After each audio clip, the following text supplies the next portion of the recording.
નમસ્કાર, DTV news channel પર આપનું સ્વાગત છે। આજે અમે એક ચોંકાવનારા અને ગંભીર મુદ્દા પર વાત કરીશું। દાહોદ જિલ્લાના સંજેલી સામૂહિક આરોગ્ય કેન્દ્રમાં થયેલી ગંભીર બેદરકારી અને મહિલાઓના આરોગ્ય સાથેના ખતરનાક ખેલ।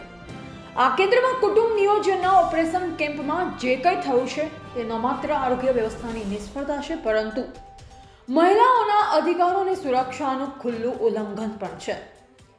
ચાલો વિગતે જઈએ। મળતી માહિતી અનુસાર સંજેલી અને સિંગવડ વિસ્તારની મહિલાઓ માટે આયોજિત કુટુંબ નિયોજન કેમ્પમાં તબીબી માર્ગદર્શિકાઓનું સંપૂર્ણ અવગણના કરવામાં આવી છે। આરોગ્ય કેન્દ્રમાં લેપ્રોસ્કોપી મશીન તો છે, પરંતુ સરકારી ગાયનેકોલોજીસ્ટની અછત છે। ન માત્ર સંજેલીમાં, પરંતુ આખા જિલ્લાની સરકારી હોસ્પિટલોમાં પણ। પરિણામે ખાનગી ડોક્ટરને બોલાવી ઓપરેશન કરાવવું પડ્યું હતું, પરંતુ આમાં પણ બેદરકારીનું સ્તર જુઓ। એક જ કલાકમાં 30 મહિલાઓના ઓપરેશન પાર પાડી દેવાયા। શું આવું શક્ય છે? શું આ મહિલાઓના જીવન સાથેનો જુગાર નથી? આગળ વધીએ તો હોસ્પિટલ પ્રશાસનની નિષ્ક્રિયતા વધુ ચોંકાવનારી છે। મહિલાઓ અને તેમના પરિવારો સવારે 9 વાગ્યે જ કેમ્પમાં પહોંચી રહ્યા હતા, પરંતુ તબીબ સમયસર હાજર ન થતા તેઓએ લગભગ 7 કલાક સુધી રાહ જોવી પડી। આ દરમિયાન નાના બાળકોને શાંત રાખવા માટે સાડીઓ બાંધી ઝૂલા બનાવવા પડ્યા। આ કેવી વ્યવસ્થા છે? શું આરોગ્ય કેન્દ્રમાં પાયાની સુવિધાઓ પણ નથી? ઓપરેશન દરમિયાન તો બેદરકારીનું ચરમ જોવા મળ્યું। બેડના ભાવે એક બેડ પર બે મહિલાઓને રાખવામાં આવી અને ઓપરેશન પછી સ્ટ્રેચરની અછતના કારણે મહિલાઓને ચાલતા લઈ જવી પડી। આ કેવી કાળજી છે? શું આ મહિલાઓના આરોગ્ય અને સુરક્ષાને જોખમમાં મૂકવું નથી? પોસ્ટ ઓપરેટિવ કેરનું તો કોઈ વિચાર જ ન કરાય। પૂરતી સુવિધા કે કાળજી મળી જ નહીં। આ ઘટના સરકારી આરોગ્ય વ્યવસ્થાના પોલને ખુલ્લી પાડે છે। જ્યારે મહિલાઓને કુટુંબ નિયોજન જેવા મહત્વપૂર્ણ પગલાં લેવા માટે પ્રોત્સાહન આપવામાં આવે છે, ત્યારે તેમને આવી બેદરકારીનો શિકાર બનાવવું અનુસૂચિત છે। નારી સશક્તિકરણ અને માતૃવંદનાની જે પોકળ વાતો કરતી ભાજપ સરકારને અમે કહેવા માંગીએ છીએ કે સંજેલી સામૂહિક આરોગ્ય કેન્દ્ર ખાતે આજ રોજ અમે મુલાકાત લીધી। મુલાકાત લેતા અમને ખબર પડી કે આજે અહીંયા કેમ્પ રાખવામાં આવેલ હતો।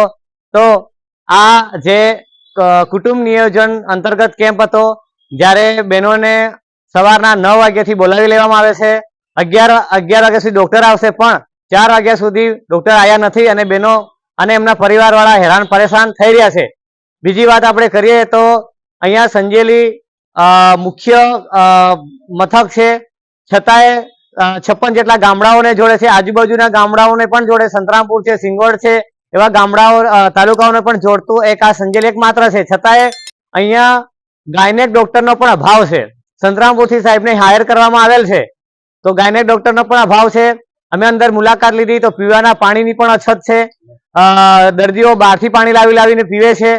અંદર અમે બીજી પણ એક ખામી જોવા મળી કે અંદર જે લાઇટો છે, રેલિંગની અંદર, સીડીની અંદર, એ લાઇટોનો પણ અભાવ છે। ત્યારે આ ભાજપ સરકાર અમારા જે આદિવાસી નાગરિકો છે, આદિવાસી લોકો છે, એ કોના ભરોસે છોડી દીધા છે? એમનું કોઈ સાંભળવા વાળું કે એમનું કોઈ દેખરેખ રાખવા વાળું છે કે નહીં, એ આ એક પ્રશ્નાર્થ છે।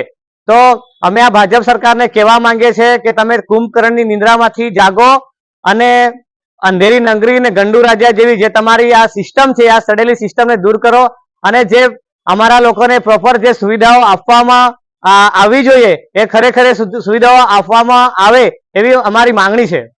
આ પ્રશાસનની ગંભીર નિષ્ફળતા છે, જે કારણે મહિલાઓના જીવન અને તેમના પરિવારોની વિશ્વાસને ઠેસ પહોંચી છે।